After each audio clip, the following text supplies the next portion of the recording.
유대인 중에서도 최고, 바리새인들 중에서도 최고 중에 최고였던 이 니고데모가 예수님을 좀 만나고 싶은데 찾아갈 수 있는 방법이 없는 거죠. 낮의 시간에는 어때요? 사람들의 눈이 있으니까는 야, 이 니고데모 예수님을 찾아갔대. 야, 이게 깔깔거리고 사람들이 야, 자존심도 없냐? 손가락질할 것 같으니까는 니고데모가 예수님을 찾아간 시간이 저녁 시간이었습니다.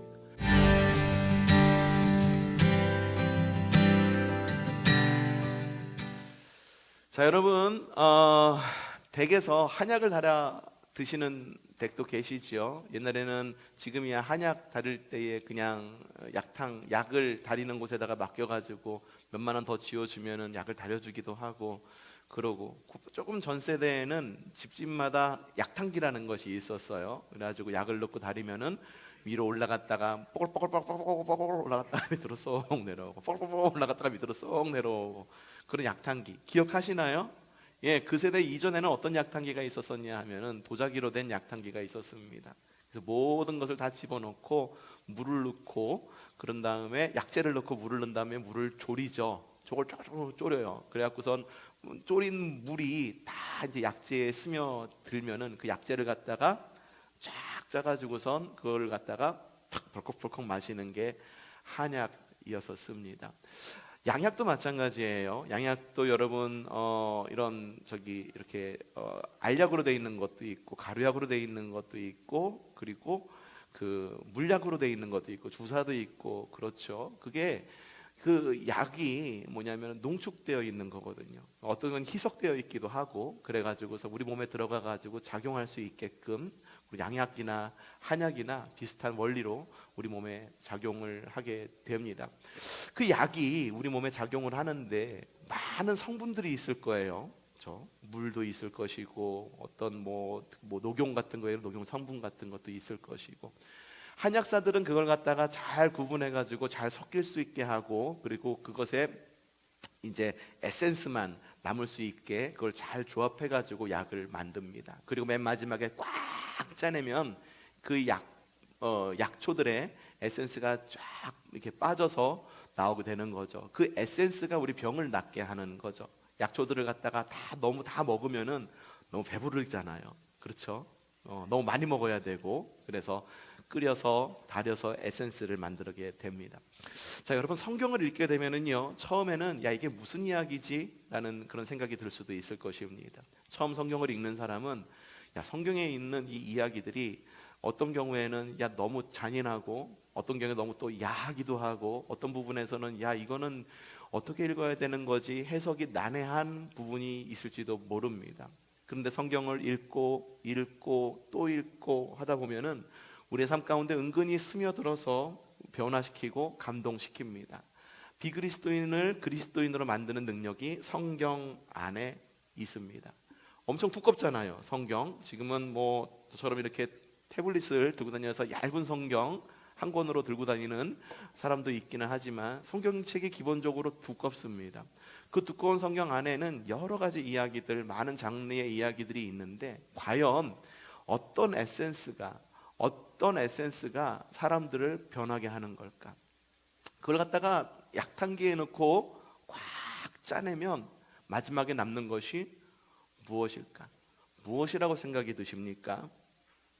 바로 사랑, 그 하나만 남게 됩니다. 자, 성경은 이렇게 이야기합니다. 마태복음 22장 37절에서 40절 읽어보죠. 시작. 예수께서 말씀하셨다.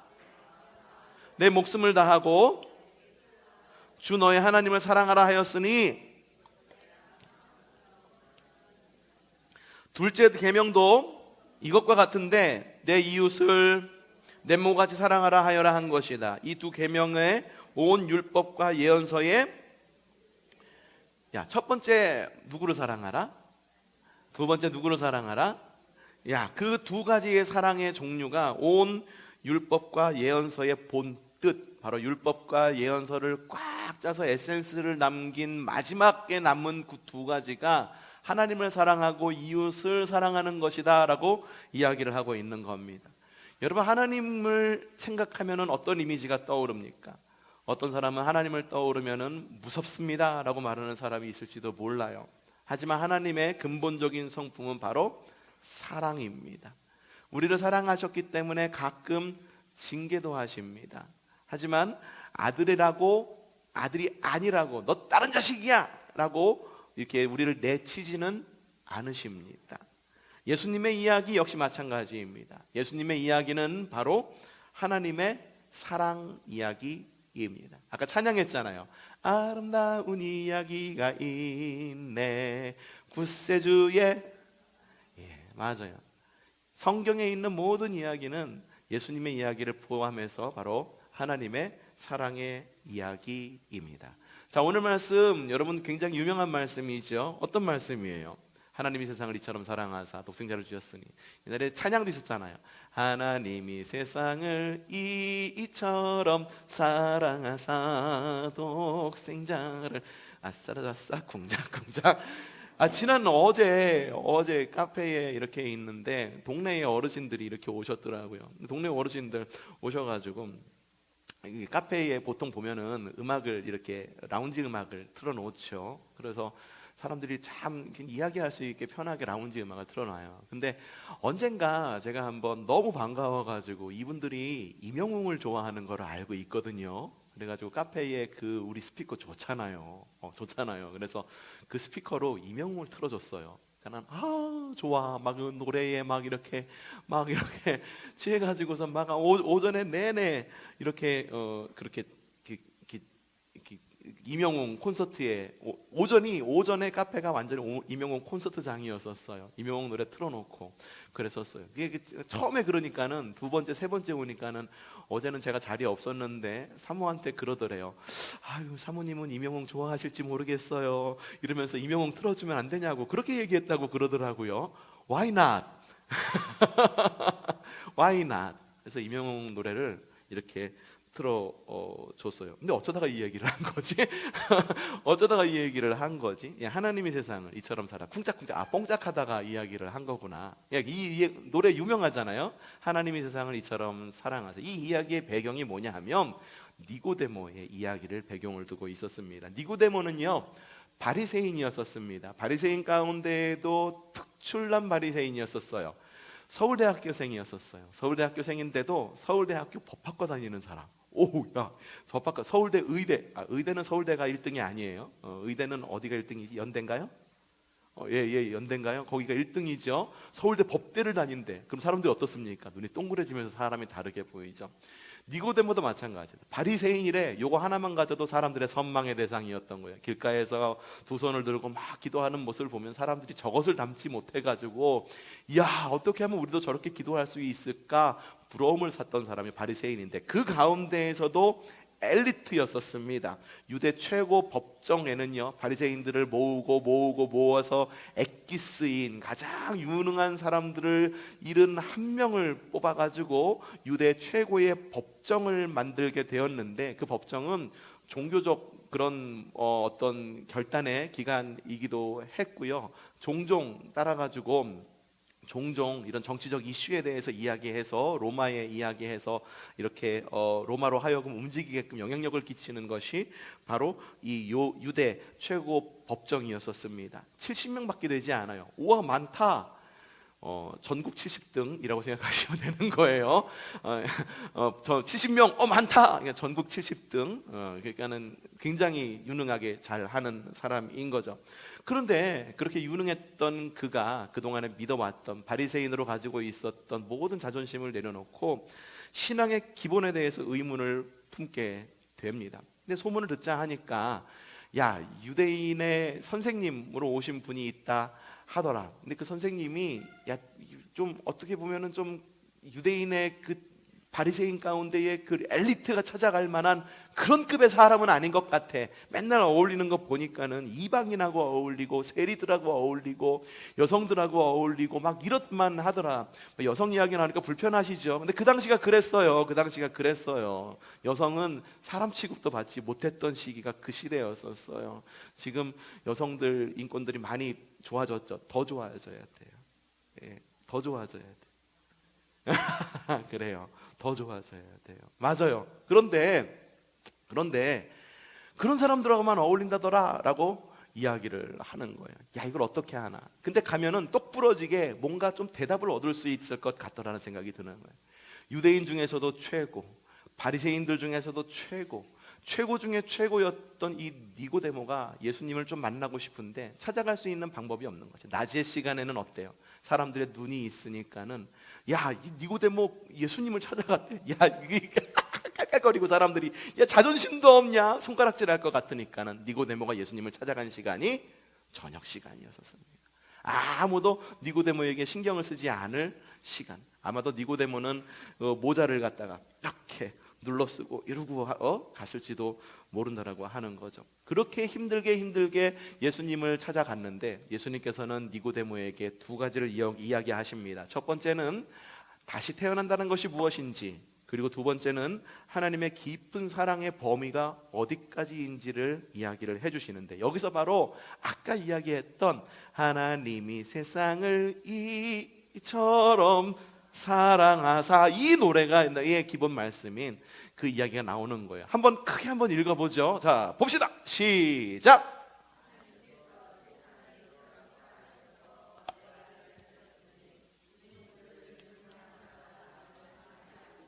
영생을 얻게 하려 하심이냐. 아멘. 성경을 쪼리면 뭐가 남는다고 그랬죠? 사랑이 남는다고 그랬어요. 그 사랑을 쪼리면 왜 이렇게 사랑을 쪼린다라고 그러면 뒤에서 한번 이 사랑에 대해서 이야기할 텐데, 사랑의 범위가 굉장히 넓어요. 이 사랑을 쪼리면은 뭐가 남냐면 바로 하나님의 사랑이 남아있다라고 하는 거예요. 하나님이 세상을 이처럼 사랑하사 독생자를 주셨으니 이는 그를 믿는 자마다 멸망하지 않고 영생을 얻게 하려 하심이니라. 여러분, 하나님은요 세상을 무척 사랑하십니다. 세상을 무척 사랑하신다라고 하는 게 나는 세상이 좋아, 에라디야, 이렇게 세상이 좋다라고 세상을 나간다라고 하는 세상이 아니라 하나님께서 지으신 그 창조의 세계를 너무 사랑하신다라고 하는 거예요.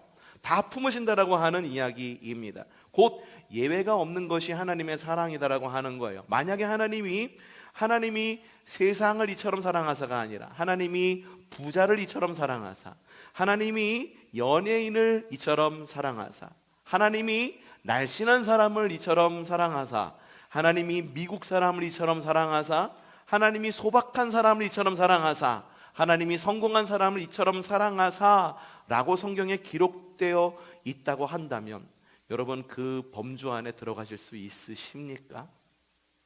여러분, 우리가 하나님의 사랑 안에 거할 수 있는 이유는요, 하나님의 사랑 안에 거하는 것은 우리의 상태와는 무관한 일이기 때문입니다. 우리가 매력이 있던 매력이 없던, 우리 몸이 건강하던 장애가 있던, 남자이든 여자이든, 학식이 높던 낮던, 어리건 나이가 많건 우리의 상태와는 상관이 없다라고 하는 거예요. 우리가 하나님의 사랑 안에 거하는 이유는요, 우리가 선택한 것이 아니라 하나님이 선택하셨기 때문에 우리가 하나님의 사랑 안에 거할 수 있는 것입니다. 여러분, 하나님의 사랑은요 철저하게 내리사랑입니다. 야, 너 이만큼 했으니까 내가 이만큼 사랑할 거야. 너 이만큼밖에 못했으니까 나 이만큼 미워할 거야. 그런 사랑이 아니라 하나님이 세상을 아무런 편견 없이, 아무런 이유 조건 없이 사랑하셨기 때문에 우리가 하나님의 사랑 안에 거할 수 있는 것입니다. 하나님은 온 인류를 사랑하십니다. 구원에 필요한 모든 사람을 사랑하십니다. 편애하지 않으십니다. 모든 이들에게 똑같은 창조의 은혜를 주십니다. 믿는 사람이라고 그래서 햇볕을 더 많이 주는 것도 아니에요. 햇볕을 더 많이 주는 것도 아니에요. 믿지 않는 사람에게도 똑같이 햇볕을 주시고 창조의 질서를 누리게 하십니다. 비가 올 때에는 우리 모든 믿는 사람이든 믿지 않는 사람이든 똑같이 비를 맞으면서 비의 은혜를 누리고 비가 주는 어려움도 함께 겪게 하십니다. 계절의 변화도 역시 함께 겪게 하십니다. 대중이라고 뭉뚱그리지 않습니다. 초성교회 너희를 사랑한다 이렇게 말씀하실 수도 있으시지만, 야 아무개 너를 사랑한다 라고 말하면서 한 사람 한 사람의 이름을 불러가면서 하나님은 우리를 사랑하십니다. 그렇기 때문에 하나님의 사랑을 무엇이라고 부르느냐, 따라해 봅시다. 아가페. 자, 한 목소리로 아가페. 아가페의 사랑이라고 이야기를 합니다. 아까 전에 사랑의 종류가 많다라고 이야기를 했어요. 왜냐하면 아가페의 사랑, 곧 하나님의 절대적인 사랑 이외에도 많은 사랑의 종류가 있기 때문입니다. 에로스라고 하는 사랑의 종류가 있습니다. 요거는 잘 아시죠? 에로스, 남녀간의 사랑을 말하는 겁니다. 플라토닉 사랑이라는 것도 있습니다. 필리아 사랑이라는 것도 있고 매니아라고 하는 사랑도 있어요. 매니아 뭡니까? 잘 알죠?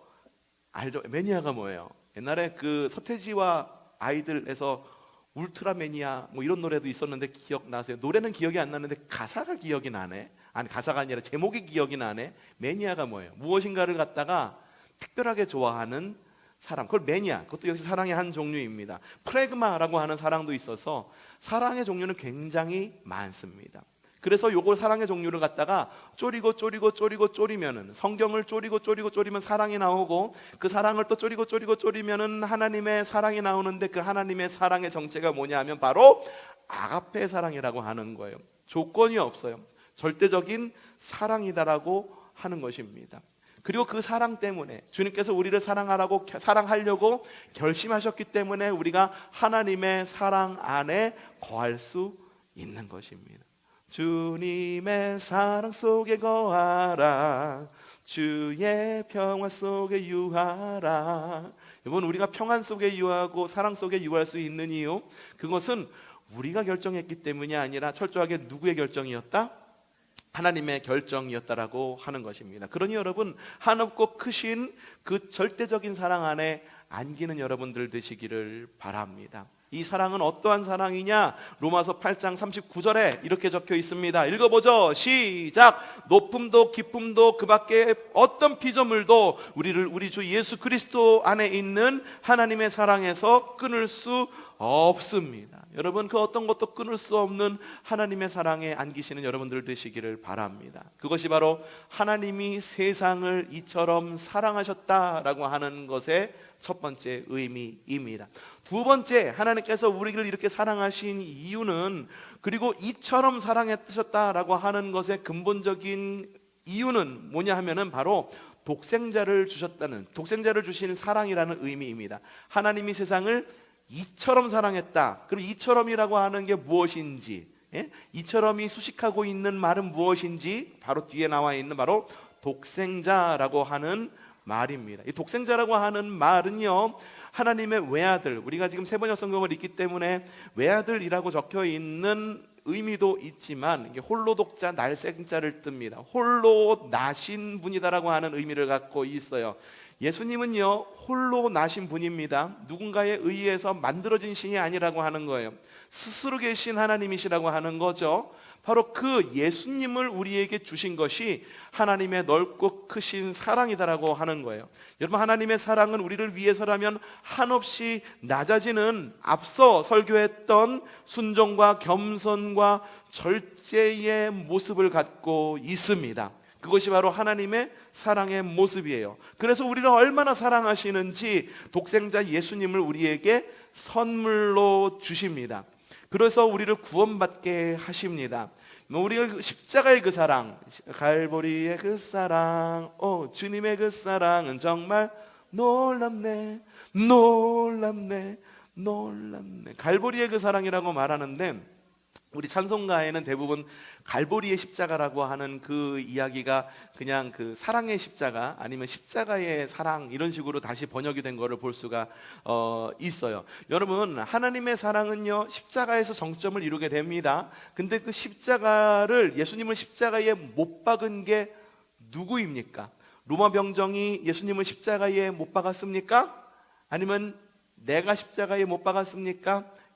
어떤 경우에는 그래, 내가 예수님을 십자가에 못 박았지라고 신앙 고백하시는 분들도 계십니다. 야, 무슨 말이야? 성경을 읽어보니까는 그 예수라고 하는 사람은 정치적인 음모에 휩싸여 가지고선 로마에 의해서 십자가에 달린 거지라고 이야기하는 사람들도 분명히 있습니다. 여러분은 둘 중에 어느 거라고 생각이 드십니까? 둘 다 맞지만 둘 다 틀립니다. 주님을 십자가에 못 박은 것은요, 바로 죄로 인해서 하나님의 분노가 사람이 아닌 창조주께 쏟아져야 한다는 하나님의 확신과 선택의 결과였었습니다. 여러분, 여러분을 위해서 예수님이 십자가를 지셨나요? 저는 가끔 그런 생각이 듭니다. 나를 위해 예수님께서 십자가를 지셨다고? 내가 뭔데? 여러분을 위해서 십자가를 예수님이 지셨다고요? 죄송합니다. 여러분이 무엇이길래, 우리가 뭐길래 과연 주님이 우리를 위해 십자가를 지셨다라고 합니까? 의인이라고 하는 말이 있죠. 자신의 목숨을 내어줘서 누군가를 살린 사람을 의인이라고 이야기를 합니다. 의인이 의인인 이유가 뭔지 아세요? 이익관계를 따지지 않아요. 단순히 그 사람이 위험한 상황에 처해져 있기 때문에 그 사람을 구하는 거예요. 막 열차가 지나가요. 열차가 지나가는데 사람을 구해요. 그 이유가 뭡니까? 자기 희생을 하면서까지 사람을 구해요. 그 이유가 뭐예요? 그 사람이 죽을 위기에 있기 때문에 도우는 사람의 철저한 의지에 따라서 그 사람을 도와준 거지. 그 사람이 잘하고 있었는지, 잘 살고 있었는지, 못 살고 있었는지, 이 사람이 정말 사회적으로 존경받는 사람인지, 이 사람이 정말 사람을 죽인 살인자인지, 그것에 의해서 그 사람을 도와주는 것이 아니다라고 하는 거예요. 하나님의 사랑, 바로 그것이 하나님의 사랑이다라고 하는 거예요. 하나님의 사랑은요, 철저하게, 십자가 사랑은요, 우리의 죄 때문에 돌아가신 예수님이라고 우리가 그렇게 믿음으로 고백을 하기는 합니다만, 그 전에 하나님의 결단과 하나님의 확신이 있었기 때문에 아들을 보내신 거예요. 하나님의 분노가, 야, 너희한테 가면은 너희가 이 분노를 어떻게 감당할 거야? 라는 하나님의 긍휼히 여기심으로 인하여 이루어진 것이 바로 십자가의 사랑이다라고 하는 것입니다. 여러분, 하나님이 우리를 구원하신 이유, 독생자를 주셨다, 십자가로 구원하셨다라고 하는데 이유는 뭡니까? 멸망치 않게 하려고. 멸망하는 길을 여러분들 걸어가고 계세요?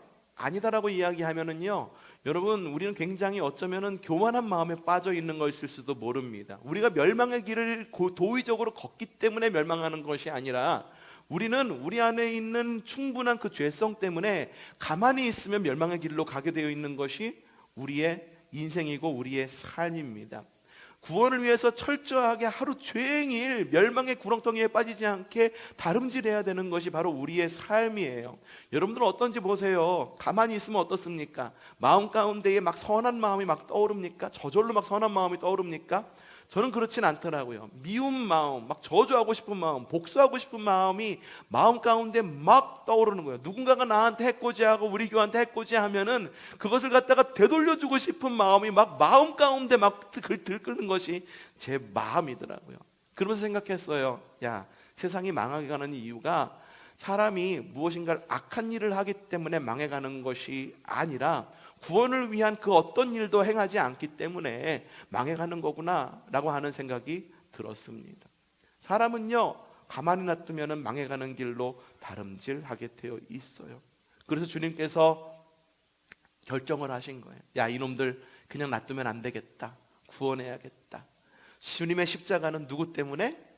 나 때문에? 주님의 결단이 있었기 때문에 있었던 거라고 하는 거예요. 미국에서 있었던 일입니다. 한 교인이 아들과 함께 총기를 갖고 있었어요. 미국은 총기 소지가 자유로운 나라이죠. 총기를 갖고 있었었는데 하필이면은 그 총을 갖고 있는 중에 총을 딱 내려놓으면서 방아쇠가 당겨지면서, 아빠가 방아쇠가 당겨지면서 누구한테 맞았을까? 옆에 있던 아들에게 맞은 거예요. 근데 이러한 어렵고 마음 아픈 일이 일어난 것이 한 교회의 교인의 집이었던 거지. 목사가 가가지고서 이 가정을 위로해야 되는데 도무지 어떻게 위로해야 될지 알 수가 없겠더래.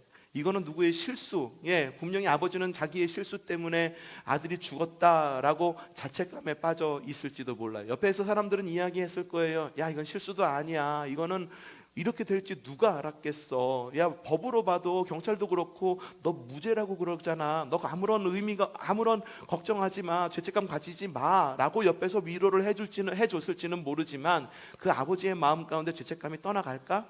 절대 떠나가지 않을 거야. 목사님도 가갖고서 뭔가 위로의 말을 해야겠는데 이 위로의 말을 어떻게 해야 될지 모르겠더래. 그때 하나님의 음성이 들려오더래. 뭐라고 이야기를 하느냐? 이렇게 이야기를 하더라도 내가 이해한다고 말해주거라. 나도 아들이 죽었다고 말해주거라. 내 경우에는 실수가 아니었다고 말해주거라. 이것이 바로 하나님의 사랑입니다. 하나님은요, 실수로 독생자 예수를 십자가에 못 박은 것이 아닙니다. 우리 때문에 과연 내가 뭐라고 십자가 예수님을 십자가에 못 박은 것, 우리는 믿음으로 그렇게 고백을 하지만 하나님의 철저한 계획과 철저한 의지와 철저한 결정으로 인해서 예수님을 십자가에 못 박게 하신 거라는 것을 우리가 기억하기를 바랍니다. 그것이 바로 하나님의 사랑이에요.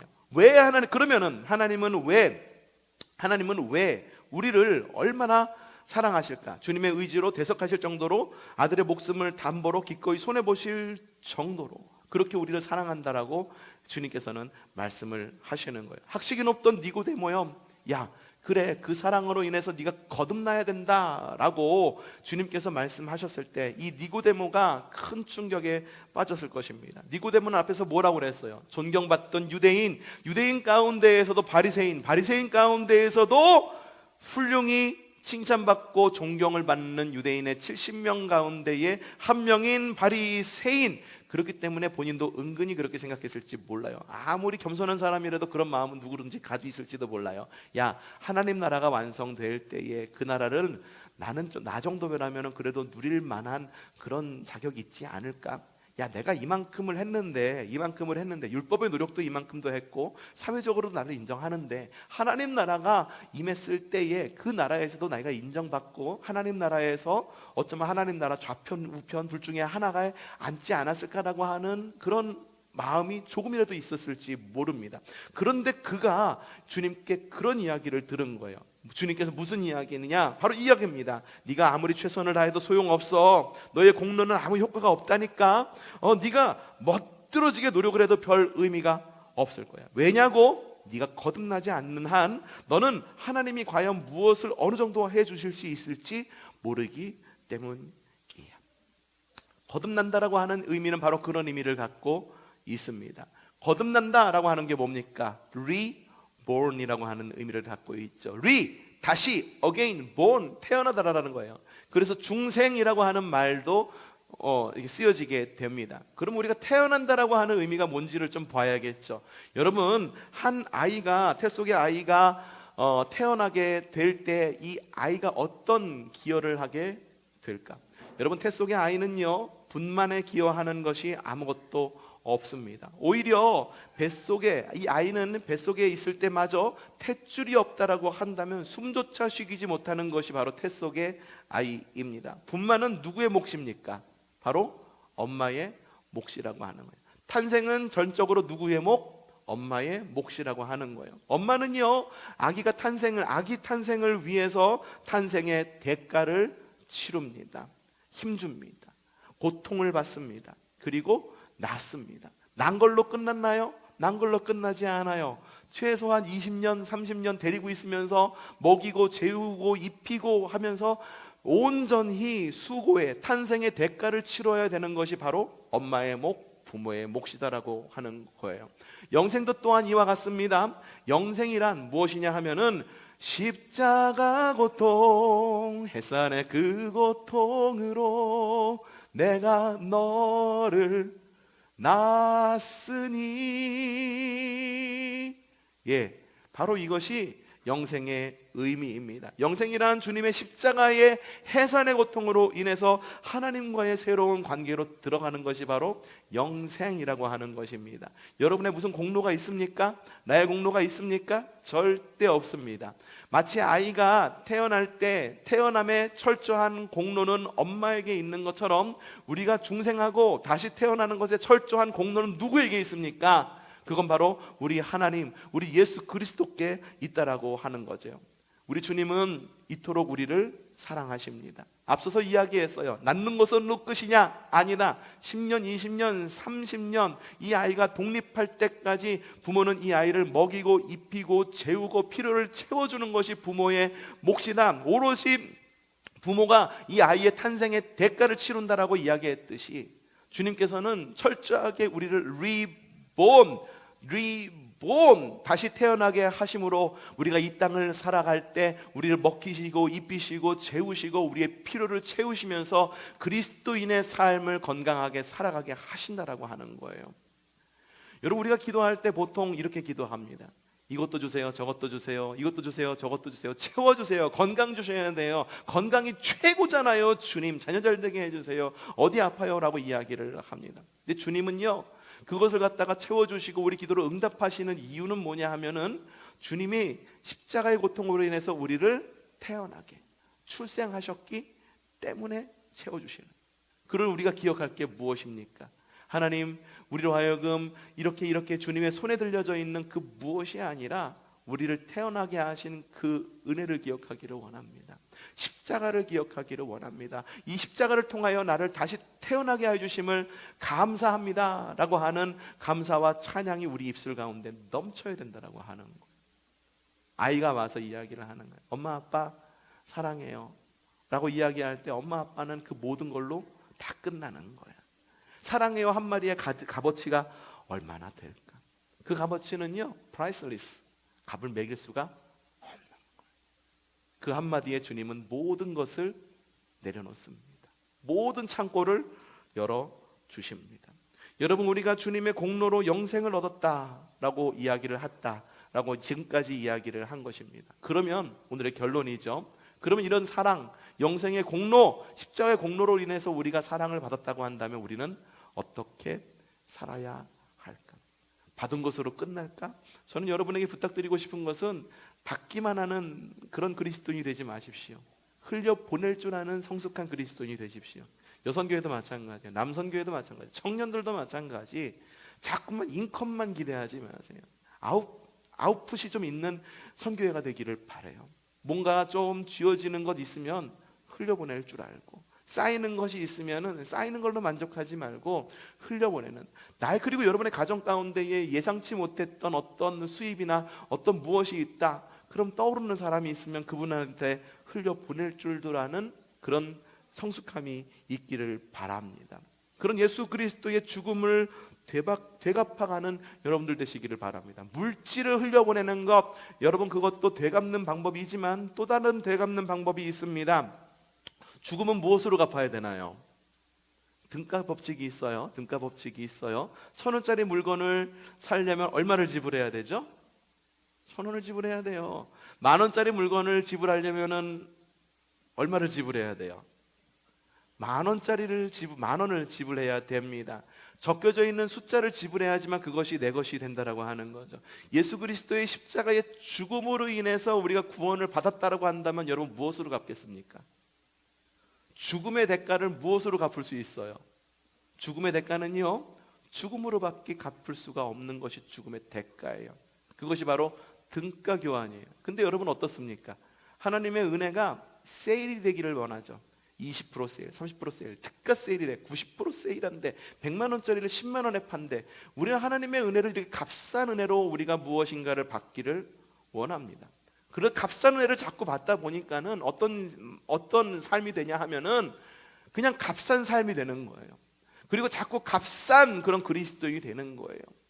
값싼 그리스도인이 되다 보니까는 세상을 변화시키지 못하는 거예요. 우리가 받은 은혜는 죽음의 대가입니다. 그럼 여러분 죽음의 대가를 어떻게 갚으시겠습니까? 여러분의 목숨을 던져서 누군가를 살리겠습니까? 실제로 그런 삶을 살아간 분들이 계시죠. 저기 여수에 가면 손양원 목사님이라고 계세요. 손양원 목사님은 자신의 모든 삶을 이렇게 바쳐가지고 이런 한센병 환자를 이렇게 치료하고 치유하는 그런 사역을 평생 하셨던 분이에요. 이 목사님이 유명해진 게 한센병자를 치유했기 때문에 유명한 것이 아니라 그 당시가 이렇게 공산 이런 사회주의 이 사람들이 그곳을 이렇게 있었던 그런 때였었거든요. 그 사람들 중에 하나가 와가지고 자기 아들을 죽인 거야. 아들을 죽인 사람이 이제 사회가 바뀌어가지고선 이런 사회주의가 떠나가고 이 민주주의와 자본주의가 들어오게 되니까는 그 사람들이 다 붙잡히게 됐다라고 하는 거지. 그러다 보니까는 자기 아들을 죽인 그 사람도 붙잡히게 된 거야. 그 붙잡히게 되면 어떻습니까? 야, 저놈 법의 심판을 받아야 돼. 내 아들을 죽였어. 그러니까는 이걸 갖다가 저 사람 법의 심판을 받아, 엄중한 법의 심판을 받게 하시어 법의 위험을 보여주시기를 바랍니다. 이것이 바로 사람들이 탄원서를 쓰는 그런 내용이잖아요. 근데 손양원 목사님이 그러는 거예요. 아유, 내 아들을 죽였지만 나는 이 사람을 용서합니다. 이제는 당신이 나의 아들입니다 하면서 용서하고 완전히 끌어안는 그러한 마음을 보여주셨다라고 하는 거예요. 자기 아들을 죽였지만 사랑으로 끌어안는 바로 그러한 흘려보내는 사랑, 죽음으로 되갚는 거예요. 여러분, 어떤 죽음으로 되갚을 수 있겠습니까? 자아의 죽음으로 되갚으시기를 바랍니다. 자기 의의 죽음으로 되갚는 삶을 살아가시기를 바랍니다. 자존심의 죽음으로 주님의 죽음을 되갚는 여러분들 되시기를 바랍니다. 욕심의 죽음, 교만의 죽음, 분노의 죽음, 미움의 죽음, 자기 연민의 죽음을 통하여 예수님의 그 십자가의 은혜를 세상 속으로 흘려보낼 줄 아는 저와 여러분이 되기를 바랍니다. 그랬기 때문에 바울은 이야기하는 겁니다. 갈라디아서 2장 20절 시작!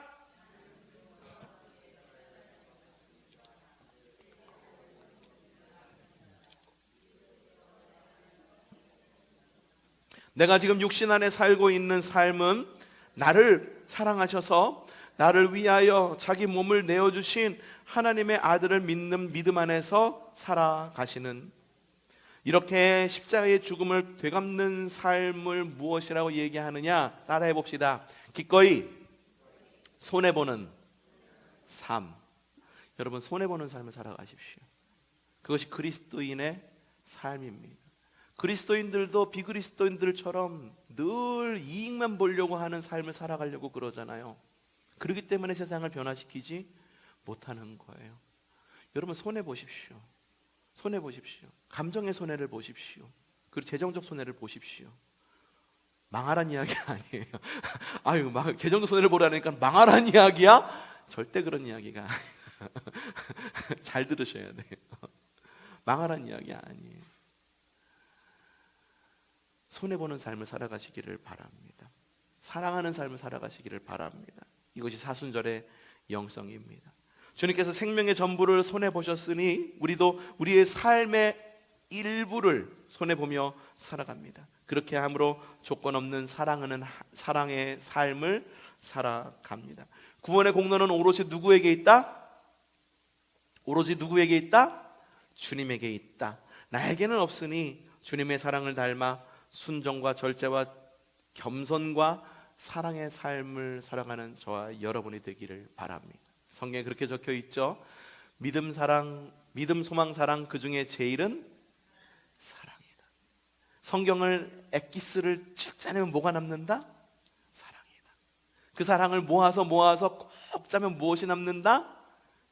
하나님의 사랑이 남는다. 나를 구원하신 그 사랑 안에서 이 사순절을 살아가면서, 다음 주면은 종려주일이에요. 종려주일. 사순절이 종료되어서 종료가 아니라 종려나무에서 나온 말입니다. 종려나무를 흔들면서 주님을 환영했다라고는 의미에서 종려주일이라고 이야기를 하는데, 이 사순절이 끝났다라고 그래가지고 우리가 그동안의 말씀을 들었던 순종, 겸손, 절제, 사랑의 삶을 끝났다! 해치우자!